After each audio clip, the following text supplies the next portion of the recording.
मेरा होने वाला ससुराल पार्ट 1। एक लड़की की जिंदगी में सबसे बड़ा बदलाव तब आता है जब उसका रिश्ता किसी और घर से जुड़ता है। तब उस पर ना सिर्फ अपने मायके वालों को खुश करने की जिम्मेदारी होती है, पर ससुराल वालों का मान रखने का बोझ भी उसके कंधों पर आ जाता है। ऐसे में सिर्फ वो इतना चाहती है कि उसके ससुराल वाले उसे समझे और थोड़ा सा साथ दे दे। पर अफसोस, ऐसा कई लड़कियों के साथ नहीं हो पाता। वर्षा इस साल 25 की हो चुकी थी और उसके पिताजी ने उसका रिश्ता मानव के साथ, जो कि एक इंजीनियर है, उसके साथ तय कर दिया। अब आपकी बेटी हमारी हो गई भाई साहब। वर्षा, अब कुछ ही वक्त के बाद तुम अपने ससुराल आ जाओगी। हाँ भाभी, हम सब आपका बेसब्री से इंतजार करेंगे। हाँ, क्यों नहीं। बस कुछ ही महीनों बाद हम शादी का मुहूर्त निकलवा लेंगे। हाँ, तब तक आपकी भी बेटी के लिए जो बनाना है बना लीजिए। वैसे हम तो दहेज के सख्त खिलाफ है, लेकिन अब आप भी अपनी बेटी को खाली हाथ तो निकालेंगे नहीं, क्या भाई साहब? जी जी, सही बात है बहन जी। हाँ बहन जी, हमसे जो भी हो पाएगा हम उससे बेहतर ही करेंगे, आप चिंता मत कीजिए। अरे नहीं नहीं, चिंता किस बात की। देखिए, हमें कुछ नहीं चाहिए, आप जो देंगे अपनी बेटी को ही देंगे। मानव अब चले या वर्षा को ही निहारता रहेगा? वर्षा खुश थी, उसे मानव जैसा एक अच्छा जीवन साथी मिल रहा है। पर कहीं ना कहीं उसके मन में कुछ संकोच भी था।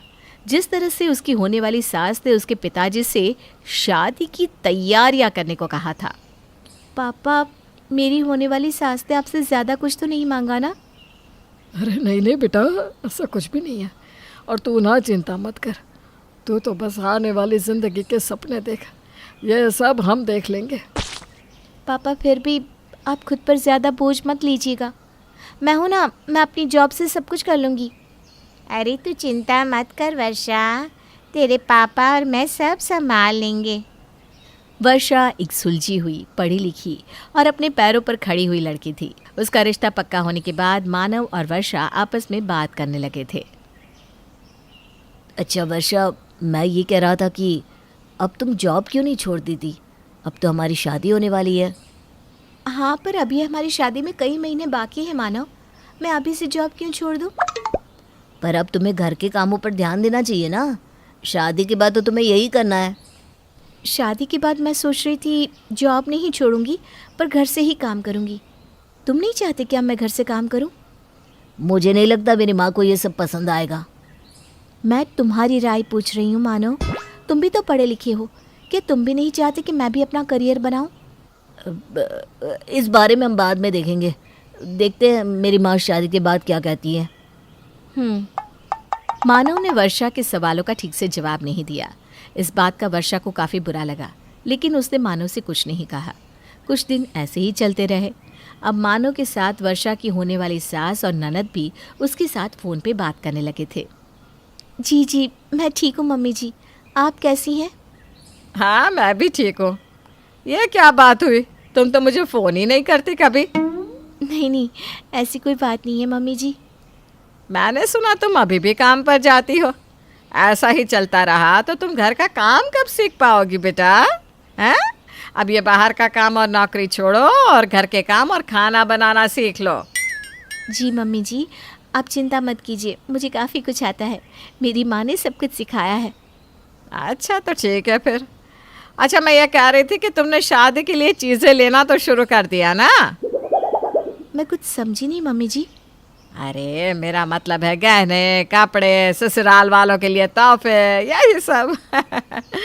मैं ये कह रही थी कि जो भी तोहफे आप लोग हमारे लिए डालो ना, वो अच्छे महंगे वाले होने चाहिए, ठीक है? ऐसा ना हो कि हमारी इज्जत चली जाए। पर सबके लिए तोहफे लाने की क्या ज़रूरत है मम्मी जी? अरे ज़रूरत कैसे नहीं, हमारी इज्जत का सवाल है। हमारे घर की पहली शादी है। तुम एक काम करना, सबके लिए तोहफों के साथ ड्राई फ्रूट्स के डब्बे भी डाल देना। अच्छा चलो, अब मैं रखती हूँ, बाद में बात करती हूँ। वर्षा की सास अब उसे आए दिन फ़ोन करती और वहाँ वर्षा का हालचाल नहीं, बल्कि यही सब बातें हुआ करती थी। वर्षा को अब ये सब अच्छा नहीं लग रहा था, लेकिन उसके माता पिता उसे हर बार चुप करवा देते, ये कहकर कि ये सब तो होता ही है। अरे बेटी, अब तुम कुछ ज़्यादा ही सोच रही हो। ये सब तो हर समाज में होता ही रहता है।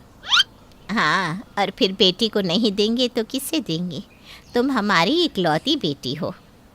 माँ पापा, पर मुझे ये सब नहीं पसंद। आप मुझे दे या ना दे, बात वो नहीं है, पर उन लोगों का इस तरह बार बार कुछ न कुछ मांगना मुझे सही नहीं लग रहा।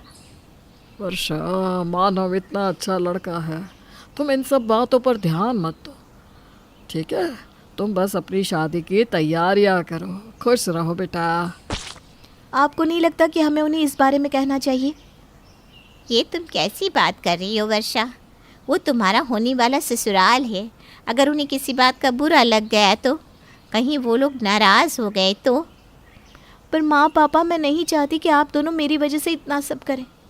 आप ये पैसा अपने भविष्य और बुढ़ापे के लिए बचा के रखिए। अरे माँ बाप पैसा कमाते हैं किसके लिए है? ताकि वो अपने बच्चों पर खर्च कर सके। तुम बस अपनी शादी की खुशियों पर ध्यान दो, बाकी सब हम देख लेंगे।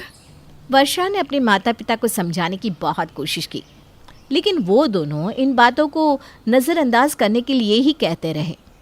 फिर वर्षा ने सोचा कि शायद वही कुछ ज़्यादा सोच रही है, इसलिए उसने भी इस बारे में किसी से कुछ नहीं कहा। लेकिन कुछ दिन बाद उसकी ननद का फ़ोन आया।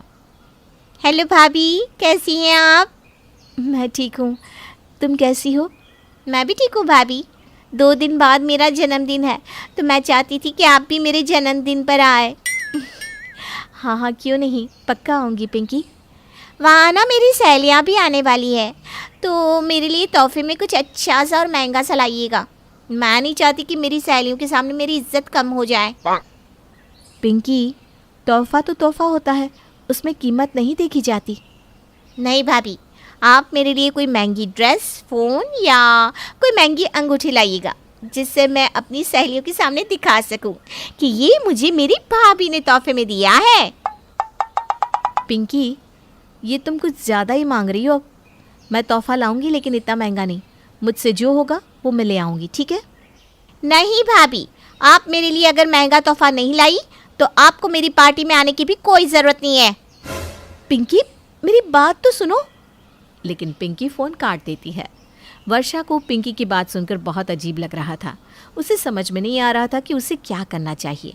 और जब उसने इस बारे में अपने माता पिता से बात की तो उन्होंने पिंकी के लिए एक नया फ़ोन ले दिया, जो वर्षा को बिल्कुल अच्छा नहीं लग रहा था। वर्षा को पहले दिन से अपने होने वाले ससुराल की कुछ बातें खटक रही थी, पर जैसे जैसे वक्त बीतता गया वैसे वैसे उनका बर्ताव और भी ज़्यादा शंकाजनक होता गया। और इस बार तो वर्षा की ननद पिंकी ने वर्षा से अपने जन्मदिन पर उसे महंगा मोबाइल देने को कह दिया। अरे पापा, आप कैसे कह रहे हैं कि ठीक है? और आप क्यों लाए पिंकी के लिए मोबाइल? अरे बेटा, वो तुम्हारी होने वाली ननद है, छोटी बहन जैसी है। क्या फ़र्क पड़ता है अगर मोबाइल दे दिया तो? हाँ बेटा, तुम पहली बार अपनी ननद के जन्मदिन पर अपने होने वाले ससुराल जा रही हो। ऐसे में खाली हाथ जाना अच्छा लगता है क्या? पर माँ, ये इतना महंगा मोबाइल, ये इतनी मिठाइयाँ, ये सब के लिए तोहफे, ये सब बहुत ज़्यादा है। अब मैं इस बारे में मानव से बात करूँ, शायद वो अपने घर वालों को समझा सके। नहीं नहीं वर्षा, ऐसा कुछ भी मत करना। हमने कहा ना सब ठीक है। अरे यह सब तो समाज में चलता ही रहता है, तुम चिंता मत करो। और आज अच्छे से तैयार होकर जाना अपनी ननद के जन्मदिन की पार्टी में।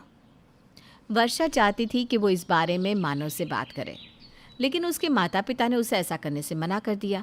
इसलिए वो भी इन सब बातों को नज़रअंदाज कर पार्टी में जाने के लिए तैयार हो गई। तैयार हो गई बेटा? देखिए, सारा सामान मैं कार में रखवा देती हूँ, तुम अपनी सास को दे देना, ठीक है? ठीक है माँ। और सुन, वहाँ कुछ भी उल्टा सीधा मत कह देना, ठीक है? पहली बार ससुराल में जा रही है तो सोच समझ कर सबसे बात करना। हाँ पापा, आप चिंता मत कीजिए, मैं सब संभाल लूँगी। मानव वर्षा को लेने आता है और दोनों साथ में पार्टी में जाते हैं। वर्षा के मन में तो था कि वो मानव से इस बारे में बात करे, लेकिन उसके माता पिता ने उसे ऐसा कुछ भी कहने से मना किया था, इसलिए वो चुप रही। मानव के साथ वो पार्टी में पहुंची जहाँ उनके काफ़ी सारे रिश्तेदार मौजूद थे। वर्षा, तुम जो सामान लाई हो सबसे पहले वो मम्मी को दिखा दो, ठीक है? जी ठीक है। मम्मी जी, ये सब तोहफे और पिंकी के लिए मोबाइल मम्मी पापा ने भेजा है, आप देख लीजिए।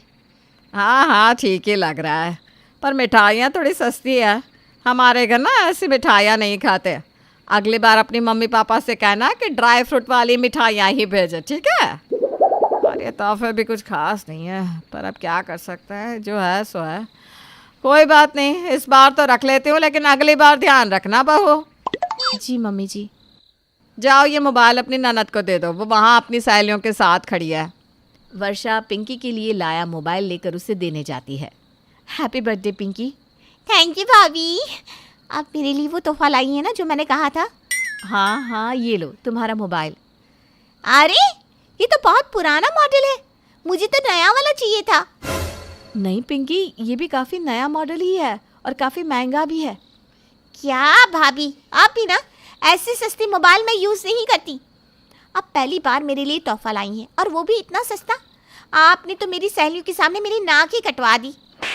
अरे क्या हुआ, क्या बातें चल रही है ननद भाभी में? भैया देखिए ना भाभी मेरे लिए कैसा मोबाइल लेकर आई है, मुझे ये बिल्कुल पसंद नहीं आया। ऐसा नहीं कहते पिंकी, अभी रख ले, शादी में वर्षा तेरे लिए दूसरा मोबाइल ला देगी, ठीक है? ठीक है, आप कहते हैं तो मैं मान जाती हूँ। वर्षा को मानव की बात सुनकर हैरानी हुई कि मानव पिंकी को समझाने के बजाय उसे नया मोबाइल दिलाने की बात कर रहा था। ये मोबाइल काफ़ी महंगा है मानव, आपको पिंकी को समझाना चाहिए। अरे रहने दो ना, बच्ची है, धीरे धीरे समझ जाएगी। इतनी भी बच्ची नहीं है, अब 21 साल की है वो। अरे तुम्हारी ननद है, तुमसे मांगने का हक नहीं है क्या कुछ से?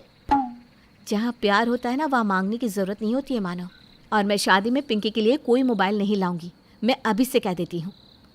अब तुम ये सब बातें छोड़ो, ये सब बातें तुम्हारे मम्मी पापा देख लेंगे और मेरी माँ। नहीं, मैं आज सब कुछ साफ कर देना चाहती हूँ कि मेरे मम्मी पापा आपकी कोई मांग पूरी नहीं करेंगे। अरे तुम ये सब बातें बड़ों पर छोड़ दो ना, वो ये सब देख लेंगे। नहीं, अब नहीं। कई महीनों से देख रही हूँ आपकी तरफ से कोई ना कोई मांग आती ही रहती है, कभी गहनों की, कभी तोहफों की, कभी कभी कुछ कभी कुछ। अभी तक मैंने कुछ नहीं कहा क्योंकि मेरे मम्मी पापा के संस्कार बीच में आ रहे थे, पर अब और नहीं। वर्षा और मानव की बातों पर अब पार्टी में मौजूद सब लोगों का ध्यान चला गया था।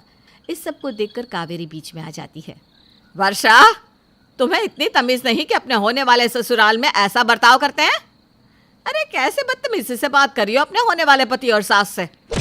आप तमीज़ की बात ना ही करें तो बेहतर होगा। आप मुझे कह रही हैं? कौन अपनी होने वाली बहू के घर से आए तोहफों के बारे में ऐसा भला बुरा कहता है, बताइए तो। आपने अपनी बेटी को क्या तमीज़ सिखाई है कि भाभी से महंगे महंगे तोहफे लेते रहो? चुप रहो तुम, खबरदार जो तुमने मेरी बेटी के बारे में कुछ कहा तो। क्यों, अब आपको बुरा लग रहा है जब खुद की बेटी के बारे में कोई बोल रहा है तो? जब आप मुझे बोल रही थी कि काम छोड़ दो, घर का काम सीखो, खाना बनाओ, शादी के बाद यही करना है, तब आपको याद नहीं आया कि मैं भी किसी की बेटी हूँ? वर्षा तुम मेरी माँ से ऐसे बात नहीं कर सकती, समझी? और कोई भी मेरे माता पिता से ऐसे पेश नहीं आ सकता। उनसे अलग अलग चीज़ों की मांग करना, तोहफे लेना, गहने लेना, तब तुम्हें याद नहीं आया कि वो मेरे माता पिता हैं। अरे ये तो सदियों से होता आया है, लड़की वालों को तो ये सब करना ही पड़ता है, कौन सी नई बात है इसमें? आज हमारा समाज बदल रहा है। आज लड़कियां बिचारियां नहीं हैं, अपने पैरों पर खड़ी हैं। इसलिए मैं इस सब चीज़ों का विरोध करती हूँ। बेहतर होगा ये सब बातें हम बड़ों पर छोड़ दें। जब शादी हम दोनों की हो रही है तो फैसला भी तो हमारा ही होना चाहिए ना। अच्छा हुआ कि मुझे मेरे होने वाले ससुराल की असलियत पहले ही पता चल गई। पता नहीं शादी के बाद और क्या क्या होता मेरे साथ, और कितना सब मांगते तुम मेरे माता पिता से। ये है आजकल की लड़कियां, देखो। जी, हम हैं आजकल की लड़कियां जो गलत को गलत कहने की हिम्मत रखती हैं, और इसीलिए मैं ये रिश्ता तोड़ती हूँ। नहीं करनी मुझे ऐसे परिवार में शादी जहाँ बहू बस मिलने वाला दहेज हो। तुम्हें क्या लगता है तुम रिश्ता तोड़ दोगी तो कौन करेगा तुमसे शादी? अगर आज समाज बदल रहा है तो कोई ना कोई ऐसा परिवार भी होगा जो बहू को घर की लक्ष्मी समझता हो, ना कि सामान। और आप मेरी चिंता मत कीजिए, अपनी कीजिए। आपका असली चेहरा देखने के बाद आपके बेटे से कौन शादी करेगा, इसकी चिंता कीजिए। मैं तो अपने पैरों पर खड़ी हूँ और मुझे गर्व है कि मैंने आज सही किया है। वर्षा की बात सुनने के बाद वहाँ पार्टी में खड़े सभी लोग ताली बजाने लगते हैं।